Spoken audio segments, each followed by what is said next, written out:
Alrighty, hello there everybody. I'm really excited for this. This is the first podcast of many to come. And yeah, let's kick it off with, if I was stuck on an island for the rest of my life and I could only choose 10 music albums, these are the 10 that I'd pick. And these are also the top 10 favorite albums, I suppose you could say. Obviously, this is a list that could change at any point, and number one does not necessarily mean it is number one. It's just a list of 10 in more or less random order. And just a final remark before we kick it off, this is very much intended to be like a podcast. Play it, listen to it when, put it somewhere in the background. And yeah, if you resonate, please feel free to comment, tell me how much you like the album or don't like the album or the band, etc. And yeah, feel free to subscribe, like, comment anywhere along the way. So anyways, let's kick it off. I'm now on an island. I have 10 albums for the rest of my life. And I would be very disappointed if I was not ever able to listen to Linkin Park's Meteora ever again. Simply because that's the album that kicked everything off for me. That really cemented my journey into rock and later metal. It had so much of the rebellion and anger contained in it that I was feeling at the time as a teenager growing up. Linkin Park's debut album had In the End. And that one really, that was the spark. I think it was just cool to see something really captivating on MTV. But Meteora really cemented it for me. I wasn't able to listen to Linkin Park's first album. Meteora, I just thoroughly remember being at a friend's house and he picking up the album. I'm like, yes, you finally have it. And we pop it in the CD player and give it a go, and just sitting there and just listening the whole way through. Songs like Somewhere I Belong and Faint and Breaking the Habit, From the Inside, Numb. Everything about that album is just flawless from start to finish. All of the DJ elements from Mr. Hahn, the DJ,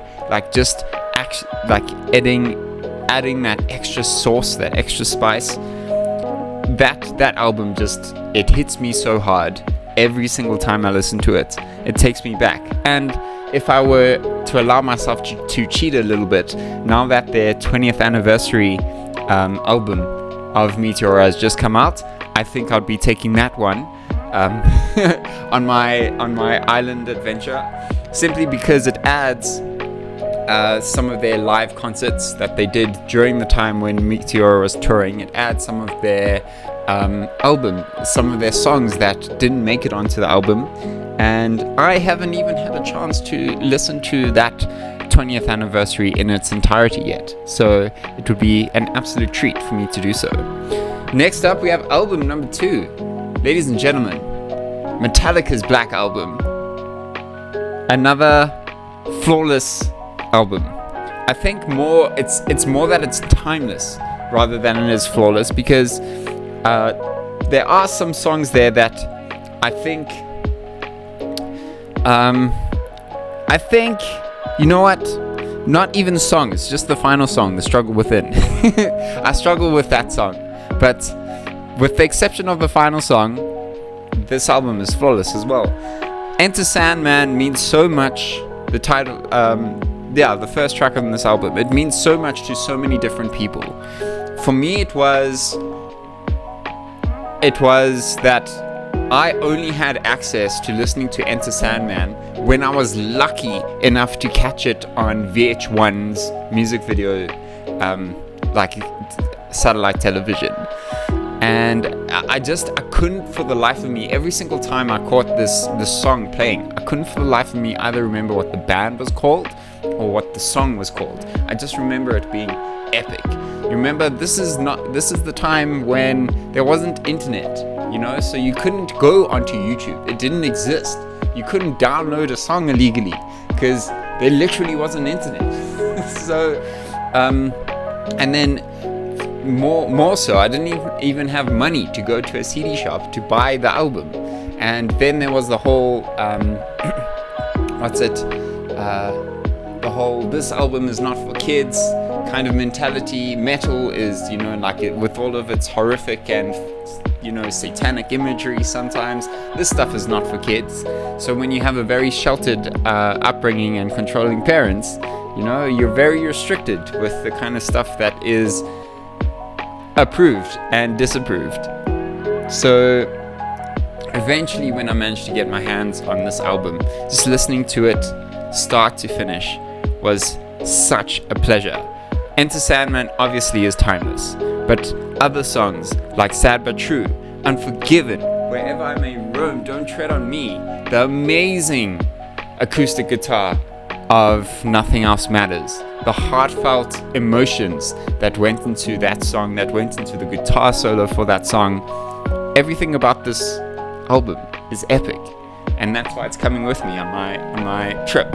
Now, whenever you think of Metallica, you have to think of the other juggernauts, and not necessarily in the thrash metal vein, but definitely in the new wave of British heavy metal vein. And if you can guess who I'm talking about, it is none other than Iron Maiden. Now, my friends, the real question is, what album of all their amazing albums am I bringing on the island? Well, ain't it obvious if you know me well, that album is Power Slave. Exceptional from start to finish. This is a top 10 album. My introduction to Iron Maiden was really fortuitous, because I don't think I ever would have gone into the album if it weren't for my buddies at school. I was a hardcore Metallica fan in my second year of high school, and my very good buddies in school were actually a year below me. So when the fresh new batch of youngsters, the grade 8s, came into school, all of a sudden I see like the metalhead crew, and I'm like, hey crew, what's up? I need some friends. What do you listen to? And like, I listen to Iron Maiden. I'm like, okay, cool. I've heard of the band. Give me some albums that you recommend. Which is the album I should start off with? And then as a trade-off, I traded my Metallica albums. so I introduced them to Metallica in some cases, and they introduced me to Iron Maiden, and I'm absolutely blessed by that experience, because Power Slave, as my very first album, was and still is to this day an absolute treat to my ears. Kicking things off with Aces High, I cannot begin to tell you just how much like fun that song is. Just because with those buddies, as we went through the years, we managed to play that song live, terribly in some cases, but still managed to do it live. With me on the bass, them on the guitar, my other buddy on drums. It was epic. And then it goes into the 2 Minutes to Midnight, Lost for Words, and instrumental that has such like flippin' awesome bass. Everything about the bass guitarist Steve Harrison's album is just turned up to 12, not even 11. It's just so much fun. Flash of the Blade with its dual guitar harmonies, plus the Duelist. Back in the Village goes into this like fun like romp of music. I know I'm not really doing justice to this album with my verbal descriptions, but trust me, when you put it on play and you actually just give it a listen, you will be in for such a thrill. And then finally, the final two songs of this album, the heavy hitters, Power Slave with its Egyptian like tuning. I don't know how best to describe it, but it sounds like you're in Egypt and you're listening to like the Arabian like desert kind of motifs. And yeah, it's just about like mummies like killing everybody, as far as I remember. And then finally, The Rime of the Ancient Mariner. I think at that point one of their longest songs that they'd recorded to date, and also just an epic tale from start to finish that deserves multiple listens and absolutely complements and like a huge album, a gigantic album in and of itself. So that is Iron Maiden's Power Slave. And then from there, everything else took off. I started listening to a whole bunch of different metal genres and really just had a great time. And there wasn't really a band that fully grasped my attention. There were some, and some of those bands and those albums will be mentioned later on in this podcast. But there wasn't a band. Like if Metallica was like a band and Iron Maiden was a band, there wasn't a band that truly just captivated me until this band came along, Symphony X. And my first album that I ever listened to by Symphony X, Paradise Lost. This is progressive metal.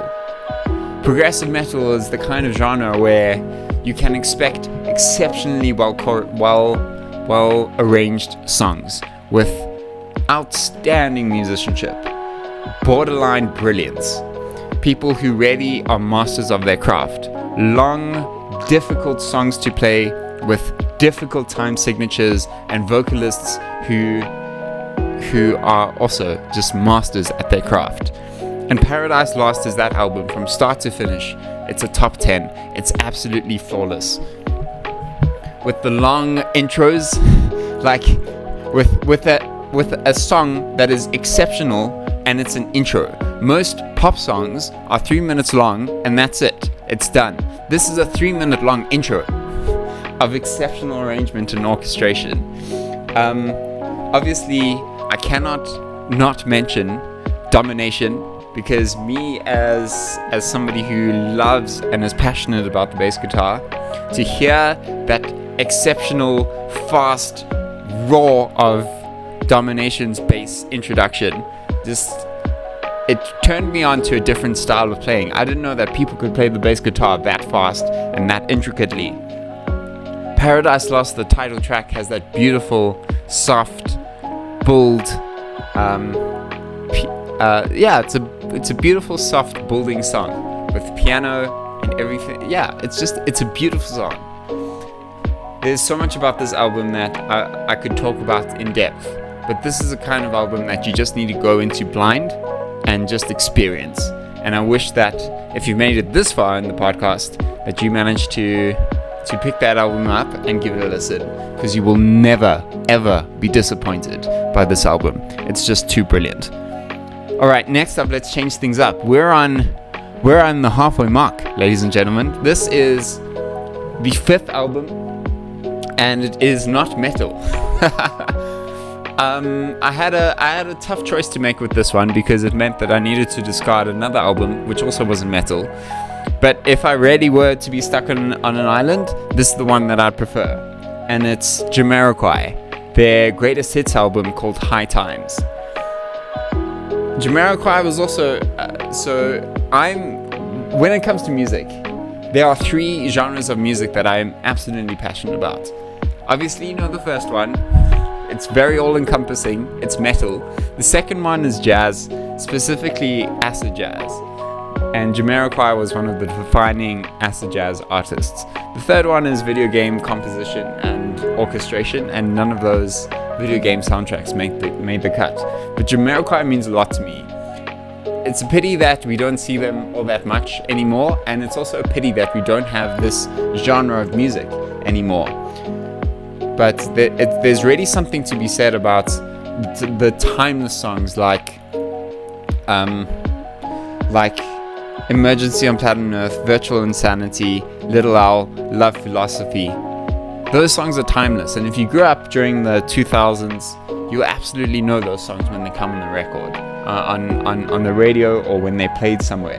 They're far too much fun, and they bring so much joy. And I think that's what's missing a lot today in today's like radio, just general songs. The joy is lost. The heart is lost. Like here, you're dealing with a band, like a gigantic band of so many different artists playing their actual instruments. Like you had a full just percussionist, a dude with bongo drums. There was a dude who played the didgeridoo. You know, in some cases you had like the whole like brass and horn section. And it's just a pity that those kind of bands are just not around anymore. It's probably just budget, you know, like you're asking for a lot when you're making a band that is that big. And yeah, this band is incredibly special to me, and this album just highlights everything that is exceptional about the band. So yeah, that's Jamiroquai. Next up, let's go to album number 6, which is, I'm sure you remember the song, I believe, In a Thing Called Love. Just listen to the rhythm of my heart. That is The Darkness and their album Permission to Land. That, even though most people just know The Darkness for that one song, and that song is brilliant. I mean, it's so much fun. It's got the Queen-like kind of elements of Freddie Mercury's high-pitched voice, and, you know, belting out just cool, groovy, rocking guitar and like amazing fun solos throughout the song. And if you remember the music videos also, it was just so much like energy and fun at the same time. But most people just know The Darkness for that one song, and they think that they are a one-hit wonder as a result. The Darkness, I think, are on their 6th or 7th album now at this point, and they've had so many bangers as they brought out their albums. But this particular album as well is just chocked full to the brim with unbelievably good songs. If you enjoyed I Believe in a Thing Called Love, definitely check out the whole album, because I can guarantee you will love it. It's just filled with songs with the exact same energy and then some. So it's just, I love this album. When I play it, it's just, I have so much fun.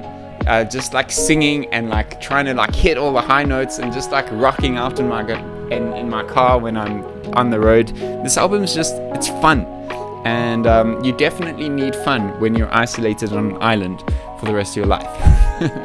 Alrighty, we are on, I believe, album number 1, 2, 3, 4, 5, 6, 7. Album number 7. We're going back into progressive metal territory, friends, for the rest of this list. Progressive metal is my favorite metal genre. I just love interesting kind of music and difficult music to listen to, like music that you have to pay attention to and like really just get into the complicated time signatures and like weird melodies. I just love it. That's just me. And yeah, so number 7 is a very, very special progressive metal album to me. And that is by the band Tesseract and their album Altered State. There are not that many songs that take me to a different place in my head and like really just feel like my soul is completely vibrating to the music. There are not that many songs that are able to do that. There are certain songs, and some of those songs are in this album. This album is also very special for the band in a way, because it's the only album to feature the vocalist Ash O'Hara. They got rid of the original vocalist Dan Tompkins when they brought out their first album. Altered State is their second album. They got rid of Ash afterwards, and then they brought in Dan Tompkins for the remainder of their albums. And as much as their follow-up albums had some cool moments, yeah, there's something special about Altered State, and it's specifically Ash O'Hara's vocals. He's got a very high-pitched, strong, soothing, peaceful, emotional range to him. And Dan Tompkins is different. He's got a different kind of sound to his vocals. So when they play, yeah, this was definitely like a timepiece. It was definitely a special captured musical essence that you can only get from this particular lineup of Tesseract with this particular vocalist. So Altered State it's an album that's intended to be listened to from start to finish, because each song it connects straight into the next song, and the album's essentially split into 4 big songs that just connect one into another, into each other. What makes this album so special for me is that the drums by Jay Postones they're very, very off.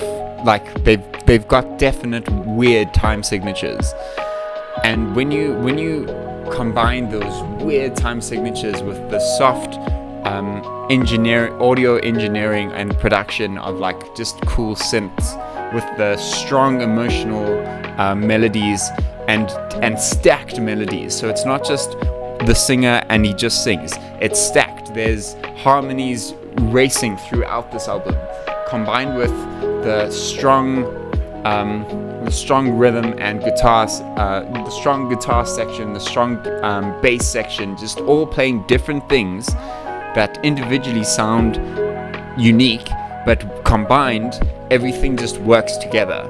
And it takes me to that place that I cannot describe, where I'm just music, if that makes sense. So this would be I need to meditate somewhere on the island. This is the album that I'm going to be listening to. Okay, my friends, next up we're on number 8, and that is, as Mikael Åkerfeldt said it in one of the live shows that he did, one of the official live DVDs, in his very low bass voice, he says, "This is Ghost of Perdition." I didn't really do it justice, but this album, so the album isn't Ghost of Perdition, it's Ghost Reveries, and I always make that mistake, but for me the two kind of combine. The whole album Ghost Reveries is also just exceptional from start to finish. It's a top 10 album. Listen to it, just press play and then just listen to the whole thing, because honestly you'll be blessed with an amazing time, let's put it that way.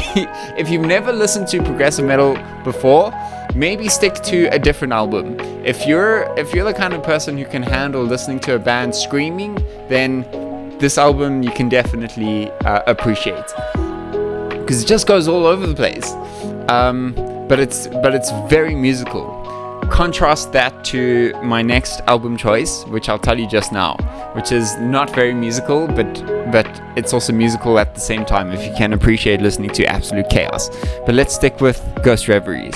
So I want you to imagine just listening to acoustic guitar, amazing acoustic guitar, like some of the best acoustic guitar that you've ever heard in your life, and just these amazing orchestral segments, like a full-on orchestra blending in between the acoustic guitar, and you've got clean, beautiful, just soothing vocal lines that are then also stacked, and there's harmonies coming in every now and again. There's like maybe a bit of an offbeat drum line.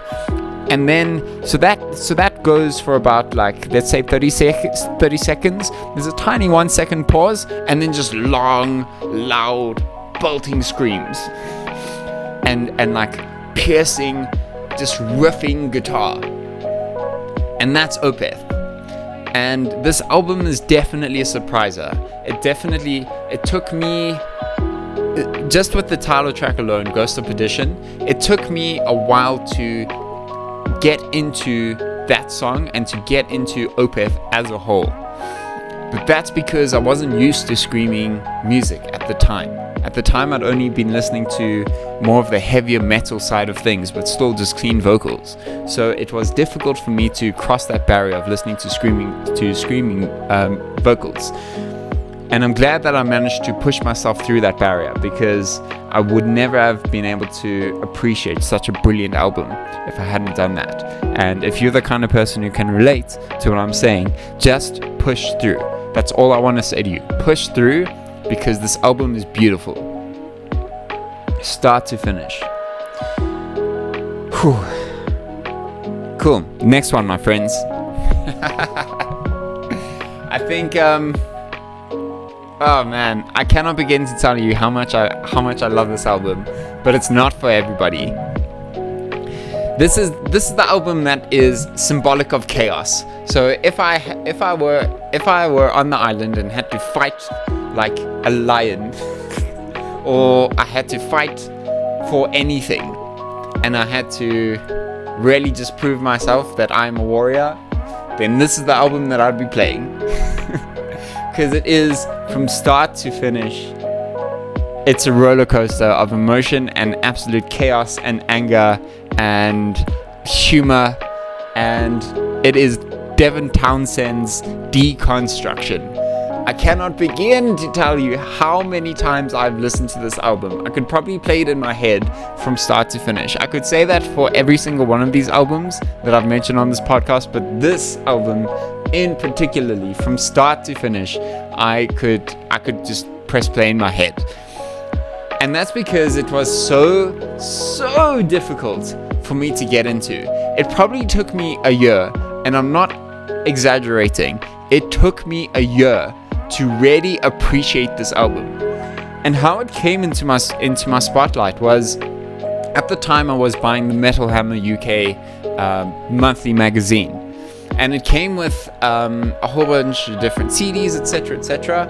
And there was always a page where in the beginning of the magazine it would say what the Metal Hammer staff are busy listening to in this in this particular month. And that was, so on that page for that particular issue, it was talking about this album called Devin Townsend's Deconstruction. That none of the songs from that album were on the CD that was bundled with the magazine.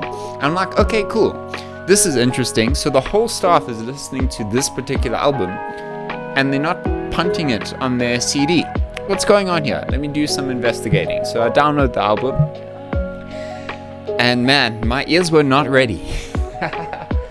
So this album, it requires some background knowledge of who Devin Townsend is, and it's not something that I want to jump into here, because I do want to do like a whole Devin Townsend marathon in this channel at some point.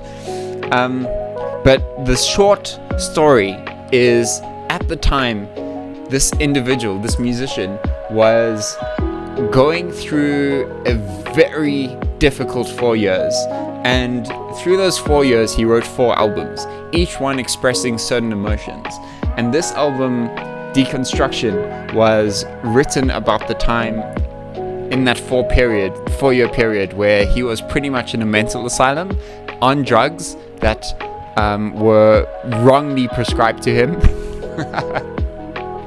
And him just venting all of his anger in one big go. And so this album starts off slow and smooth, and very much like a roller coaster. Starts very slow and smooth, and then just ramps up to ridiculous levels. And why I keep coming back to this album is because there's always something that I've missed. I think by now it would be very rare for me to say that I've missed something, because I've listened to it so many times. But when I started getting into it, this album moves at such a frantic pace, and it goes to so many different places at so many different volume intensities and guitar intensities and vocal intensities, plus weird moments of humor. It's a concept album, right? And it's apparently about a guy who sells his soul to the devil to be able to eat a cheeseburger. So, with all of this madness going everywhere, there's so much to take in. And for pretty much most people, this album it's incomprehensible. You can't listen. For most people, you just can't listen to it just because it's so all over the show. But I resonate so much with this album. I resonate so much with this artist and his creative approach. And that's why this album is always going to be with me until the day I die. And then our final album, friends, number 10, is, I think, very emblematic that the album is then called 10,000 Days by the band Tool. And I originally wanted to cheat and say I want to do a combination of Tool's previous album Lateralis and this album 10,000 Days, because together there are certain songs in both of those albums that I like and I think would make an epic album in and of itself, and then there are some songs that from both albums need to be taken out, and then I would be able to appreciate it. But I also realized I'd be cheating if I did that. So 10,000 Days, it's got, for the most part, it's a banger from start to finish. Tool likes to have weird elements to their albums. So weird stuff that I always just completely remove, because it's just, I don't enjoy it. It sounds weird. That's it. It's not musical. It's a weird segment, and I always like to remove that. So I think that's what marred this decision, because the final song, Virginity Tres, it's just a weird ambient thing, So it doesn't really, Anyways, rant aside, 10,000 Days is still has beautiful moments in and of itself. And I particularly love Tool because of the bass and Justin Chancellor's amazing musicianship and Maynard's exceptional vocal range and vocal intensity. Yes, you can say so much about Danny Carey's drums. Yes, you can say so much about, I think it's Adam's guitar playing. But for me, my head will always be tuned towards what is the bass guitar doing and what is the vocalist doing. And 10,000 Days is the album that really captured me about Tool's musicianship. If you've never listened to Tool, this is the great album to start on. Because yes, you need to navigate through a couple of songs that just are disjointed and weird sounding, but this one is just packed full with just good songs. And it kicks off with Vicarious and Jambi.